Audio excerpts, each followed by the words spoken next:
Iran আর Israel মানে বর্তমান পরিস্থিতি নিয়ে যে তথ্যগুলো আমরা দেখছি এগুলো কিন্তু বেশ ভাবনার বিষয়।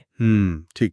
দীর্ঘদিনের যে সংঘাত, এর পেছনের ইতিহাস, এই যে জটিল রাজনীতি, সব মিলিয়ে একটা একটা চিত্র তুলে ধরার চেষ্টা করব আজকে। হ্যাঁ, চেষ্টা করা যাক। আমাদের মূল লক্ষ্য হবে মানে এই যে শত্রুতা, এর আসল কারণগুলো একটু তলিয়ে দেখা। ঠিক। আচ্ছা, শুরুতেই বলি, সবচেয়ে অবাক লাগে কি জানেন?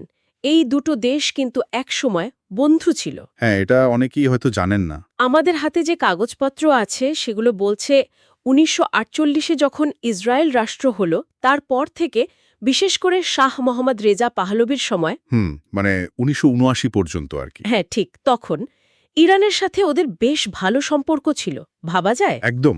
তেল দেওয়া নেওয়া, অস্ত্র বিনিময়। এমনকি গোয়েন্দা তথ্য আদান-প্রদানও হতো, মানে বেশ গভীর সহযোগিতাই ছিল। হ্যাঁ, সূত্রগুলো তো তাই বলছে। এটা ছিল একটা, যাকে বলে, কৌশলগত বন্ধুত্ব। ওই সময়ে শাহ ইরান আর ইসরায়েল দুজনেই কিন্তু আরব দেশগুলোর প্রভাব নিয়ে একটু চিন্তিত ছিল। আচ্ছা। এই জন্যই হয়তো ওদের গোয়েন্দা সংস্থা মোসাদ আর ইরানের সাওয়াক, এদের মধ্যে নিয়মিত যোগাযোগ ছিল। হুম। কিন্তু ৮৯-এর যে ইসলামী বিপ্লব, সেটা এসে পুরো খেলাটা ঘুরিয়ে দিল। সব কিছু পাল্টে গেল। একদম।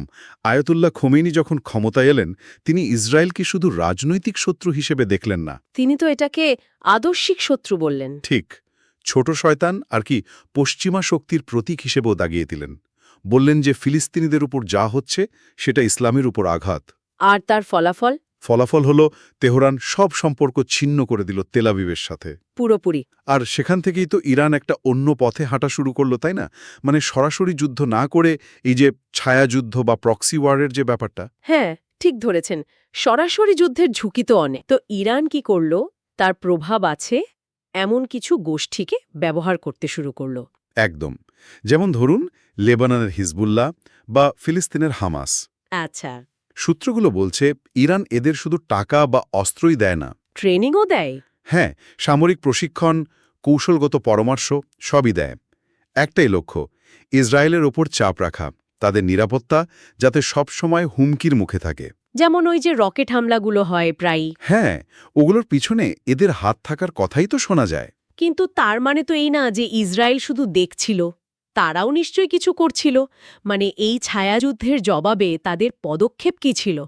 কিছু গোপন অভিযানের কথা বলছিলেন? অবশ্যই করছিল। ইসরায়েলও চুপ করে বসে থাকেনি। ইরানের প্রভাব যেভাবে বাড়ছিল, বিশেষ করে তাদের পারমাণবিক কর্মসূচি নিয়ে, ইসরায়েল সবসময় উদ্বিগ্ন ছিল। হুম। তো এর জবাবে তারাও কিন্তু নিজেদের মতো করে একটা ছায়াযুদ্ধে জড়িয়ে পড়ল। যেমন ধরুন ইরানের পরমাণু স্থাপনায় হামলা। নাটানস কেন্দ্রের ওই সাইবার অ্যাটাকটার কথা বলছেন? স্টাক্সনেট? হ্যাঁ, ওটাও একটা উদাহরণ। আবার দেখুন গুরুত্বপূর্ণ বিজ্ঞানীদের হত্যা, মানে রহস্যজনক মৃত্যু আর কি। এগুলো তো ইসরায়েল সরাসরি স্বীকার করে না, তাই না? না, সরাসরি স্বীকার করে না, কিন্তু মনে করা হয় এর পেছনে তাদের হাত আছে। এই ঘটনাগুলো আসলে দুই দেশের মধ্যেকার গোপন লড়াইটাকেই সামনে আনে। আর এই পারমাণবিক কর্মসূচি, এটাই তো উত্তেজনাটা একদম তুঙ্গে নিয়ে যায়, তাই না? ২০১০-এর দিকে কয়েকজন ইরানি বিজ্ঞানীকে যে হত্যা করা হলো। হ্যাঁ, ওটা নিয়ে অনেক আলোড়ন হয়েছিল। ইসরায়েলের মূল ভয়টা আসলে কোথায়? ভয়টা হলো ইরান যদি সত্যি সত্যি পারমাণবিক বোমা বানিয়ে ফেলে। তাহলে সেটা তাদের অস্তিত্বের জন্য হুমকি হবে। ঠিক তাই। ইসরায়েল হয়তো এখনকার সামরিক শক্তিতে এগিয়ে, কিন্তু ইরানের হাতে অ্যাটম বোমা এলে ক্ষমতার পুরো সমীকরণটাই বদলে যাবে। এই ভয় থেকেই তারা ইরানের প্রোগ্রামটা আটকাতে চায়, যে কোনো উপায়। মনে হয় তাই। সেটা কূটনৈতিক চাপ দিয়েই হোক বা এই ধরনের গোপন অভিযান চালিয়েই হোক। তাহলে পরিস্থিতিটা দিন দিন আরও জটিল হচ্ছে, বিশেষ করে ২০২০-র শুরু থেকে, তাই না? হুম। এই যে সম্প্রতি আমরা দেখলাম সিরিয়ায় ইরানি ঘাঁটিতে হামলা হলো, বা ২০২৫-এর শুরুতে তো সরাসরি একে অপরের উপর হামলা চালালো। হ্যাঁ, মানে এই ছায়াযুদ্ধটা যেন এখন আর ছায়ায় থাকছে না, আস্তে আস্তে সামনে চলে আসছে। সিরিয়ায় ইরানের উপস্থিতি নিয়ে ইসরায়েলের টেনশন, গাজার যুদ্ধ। আর তারপর সরাসরি মিসাইল হামলা, এগুলো তো একদম নতুন একটা অধ্যায়, খুব বিপজ্জনক। ভাবা যায় একসময়ের বন্ধুরা আজ প্রায় যুদ্ধের মুখোমুখি।